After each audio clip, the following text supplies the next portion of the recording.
Okay, welcome into, I guess, the first kind of franchise video pushing out here for the 4th and 1 Madden 23 cycle. I am the Chicago Bears after being the Buffalo Bills last year, and we've done some pretty exciting moves. This is going to be a little bit of a move review season preview kind of a thing, maybe a sneak peek at the playbook that's a work in progress, but yeah, taking over a squad that had some rough spots. You know, if you look at the Bears' normal roster, they've got no offensive line, no weapons outside of, I guess, David Montgomery and Darnell Mooney. Secondary's okay. Linebacking core is really a mess outside of Roquan, but not a whole lot of upside around this roster. Now, I think I did a pretty decent job at turning this around, but yeah, it's going to be a rough season one. I'm normally used to having a little bit more of a well-polished roster. Bears were a 75 across the board if you kind of look below the logo there of offense, defense, and overall. We got it up actually one total overall, two defense, and one offense so far. So did some decent work. We'll get into the roster quick. Um, I guess first off, we're going to be kind of running a more spread offense. Going to be a little bit of a spread to run style of we're going to be a pass first offense. We're not really going to run the ball a ton, but spread to run concepts in terms you're going to get a lot of that quick game, RPO, spread coast stuff, a little bit of air raid concepts mixed into there as well. Quarterback, obviously Justin Field. Now we have Trevor Siemian. He's getting cut. The stupid trade glitch is preventing it. But I also traded for Nick Foles from the Colts real quick. We'll go over there for just a moment because he has the mentor role. So he'll give a nice little XP boost to Fields while he develops. I really like Fields. I think it's pretty unreal that he's still rated this well after such a poor season last year. I get he was a rookie, had a lot of issues with the Bears. You kind of got to give him the Matt Nagy and the situation he was in for a benefit of the doubt. But 85 short, 82 mid, 83 deep, 92 throw power, 90 speed. Everything is amazing so far. This is a really good outside of the awareness, but that's totally fine. You can work with that. Great injury, great toughness. Stamina is pretty weird for a guy who's that dynamic and athletic that his stamina so low. Paranoid sense of pressure is not ideal, but Josh Allen was paranoid and I played with him just fine last cycle. Motivation and tags, obviously, Super Bowl chase. Well, he'll be there at some point. Big market, close to home, nothing too crazy. And he is the quarterback of the future. Hoping he was a franchise quarterback in the first roster. I don't know how the hell that happened, but anyway, so a running back room is going to be a little bit different now. We got not a little bit different, but a little bit irrelevant. David Montgomery's going to see the majority of the work, sprinkle in a little bit of Khalil Herbert. Maybe see if Ebner's got anything, kind of a lower rated player, but we'll see what he's got. Um, I just Montgomery's solid. He's fine. I don't need an explosive running back. He's not going to fumble. Decent hand. I mean, 75 catching is really good for running back. I just wish I had like a 90 speed back, someone with a little more playmaking upside, especially with this horrid offensive line. But he's fine. He wants like a 5 year, $7 million a year contract. Time will tell if we invest in a going on 26-year-old non-explosive running back. Khalil Herbert's fine. Nothing special. Nothing to write home about. But I think he's fine. Kari Blasingame actually is going to the Colts for the Nick Foles trade. Now, the wide receiver room, I did slight modifications to this. So Darnell Mooney is wide receiver number one by far. Undersized, and I'm not going to throw him in the slot. I'm going to have him kind of be that isolated receiver, kind of solo side. Obviously, it's tough in Madden. I can't have him trail sides. I could.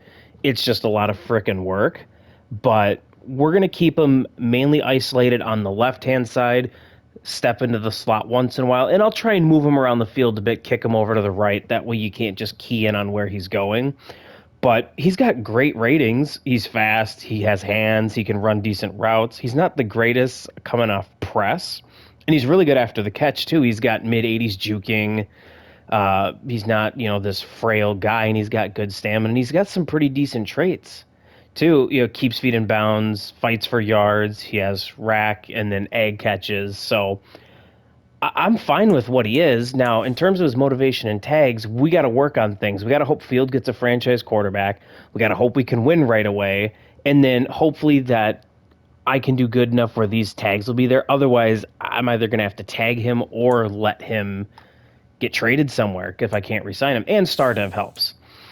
Dante Pettis really isn't going to be in plans. Neither is Byron Pringle. Tyler Johnson's going to be the other guy I'm rolling with. He's going to be kind of our big-bodied slot guy. He's a gopher, so I got to start him.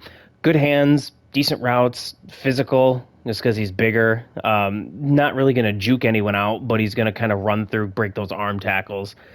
Nothing special here. He's kind of slower.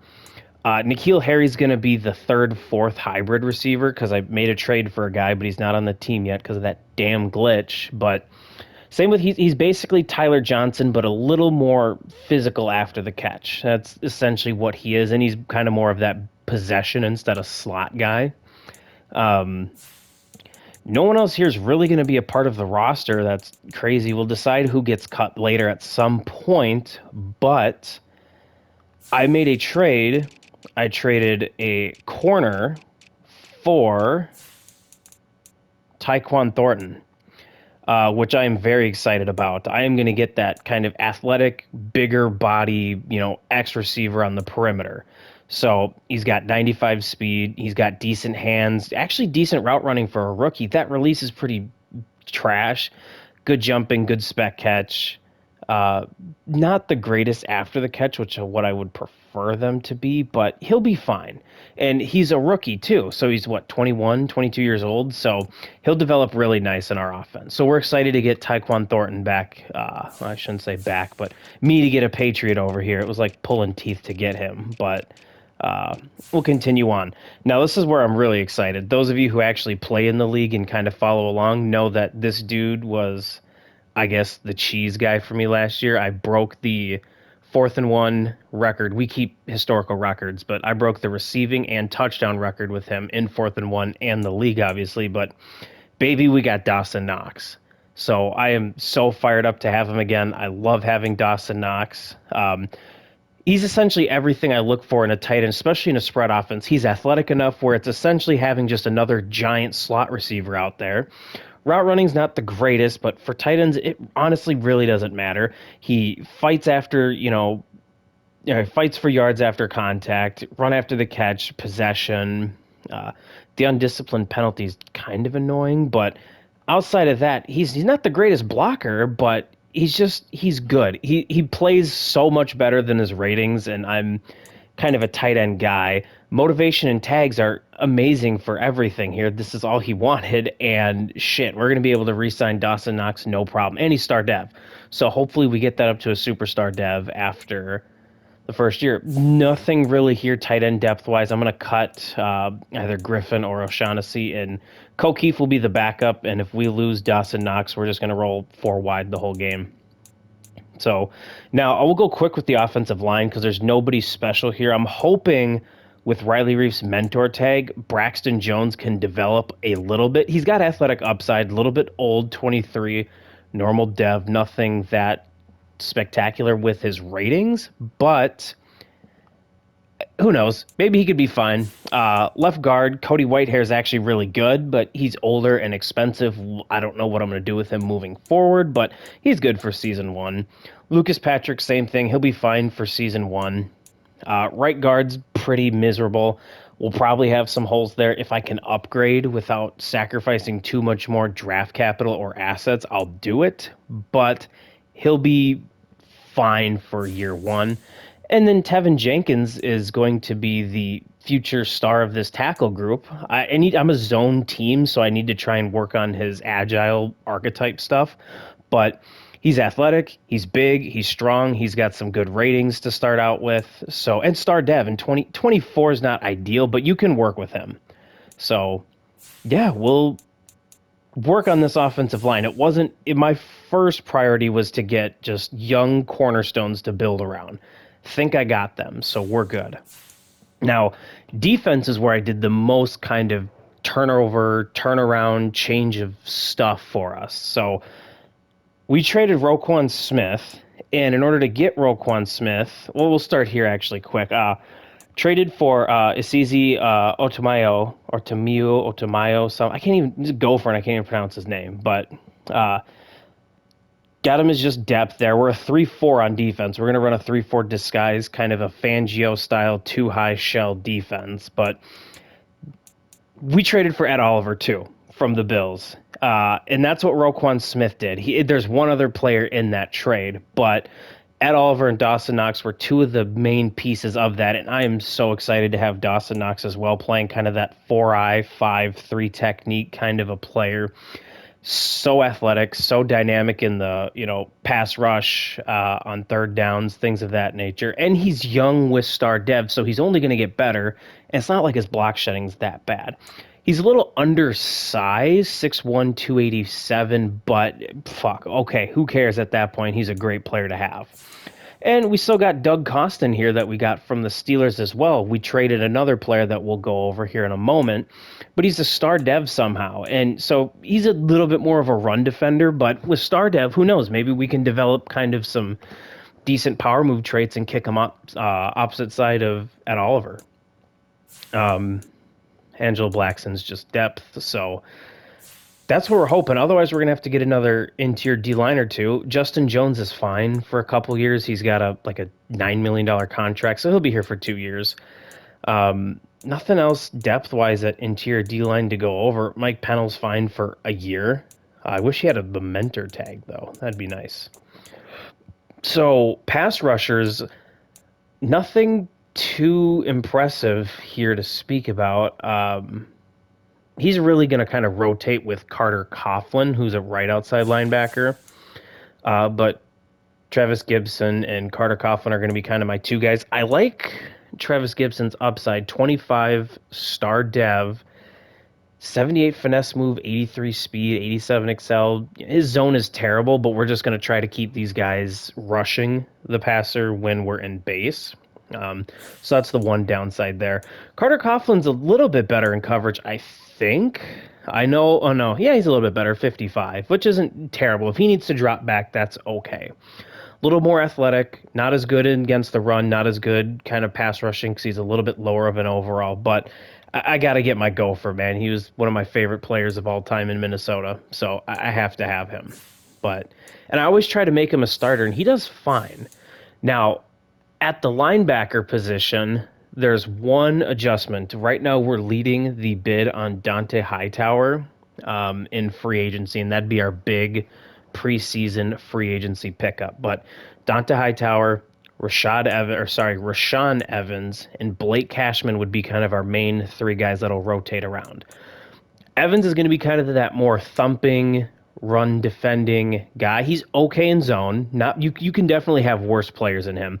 But he's athletic. He can lay the fucking wood with his 95 hit power.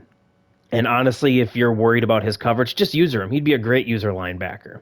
And he's got the big hitter trait, high motor, bull rush, spin move, swim move, and balance penalty trait. So everything I could possibly want in a linebacker, definitely.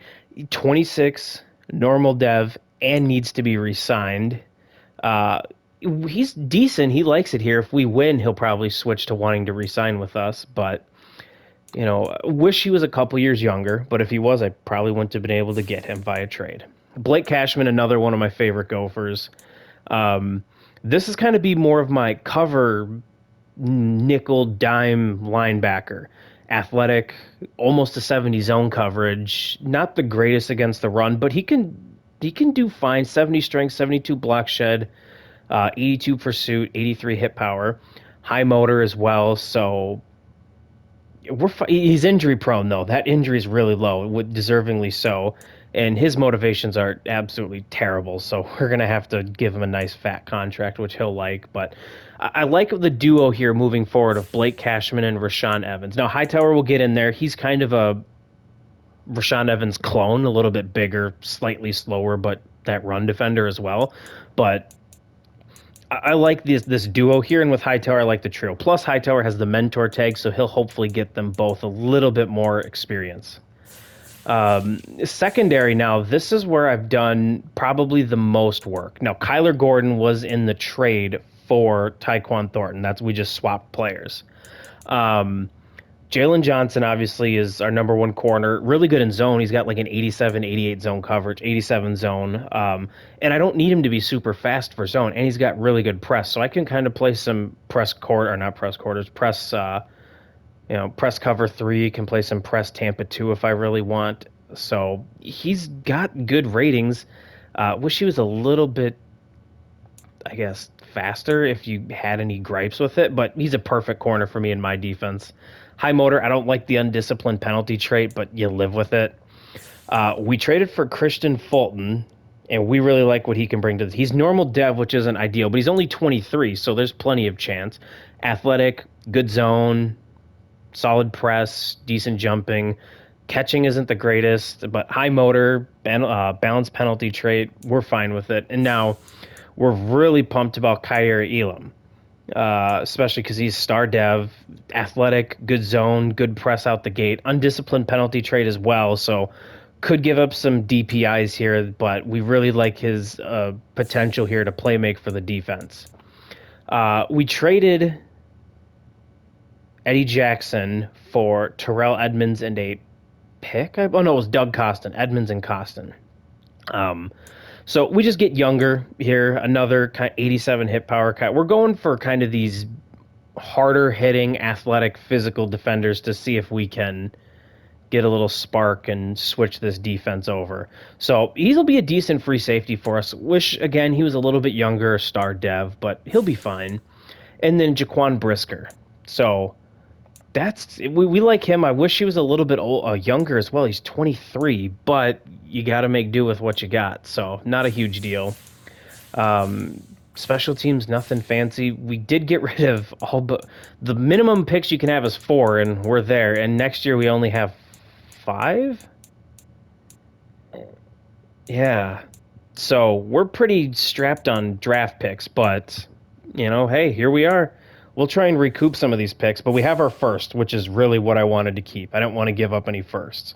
So let's take a look at our schedule and kind of break it down. And I'll save a playbook for another video. I'm not going to really go into detail with that yet. And we'll kind of go over our division here in a moment. So out the gate, we start relatively light, thankfully. 3 of our first 4 games, they're decent. Some of them are good users, but they just have rebuilding teams. Duve here with the 49ers, expecting to get a win there. He's had a few rough cycles, but it's a great roster. Our roster's still not the best, so shit. Hey, he could upset us, definitely. I'm not putting it out there, but I definitely think I can win this game. Toss up against the Packers. I'm in a pretty tough division this year, so he made it to an NFC Championship game last year with the Giants, season 3, I believe. So we'll be in a dogfight in this division, so that's a toss-up game. Texans, I think I can win that. Wheezy's really good, was really good. He's kind of fell off the last cycle or two, but Texans, they're just a rough roster. Same with Proto. He's been in the playoffs frequently the last 2 cycles, but the Giants are a rough roster. So we're hoping that the first 4 weeks we can come out 3-1, because then we get a little bit tougher these next 2. Vikings, I played him, and he made 2 Super Bowls last year. As the Seahawks, I played him in one of them, got a win in season 3 in the Super Bowl. But he's got a better roster than me, so that's a toss-up game. Definitely, he could easily win that game. Commanders, their front 4 is really going to dominate our offensive line, which is going to, and Ryby's a really good user as well.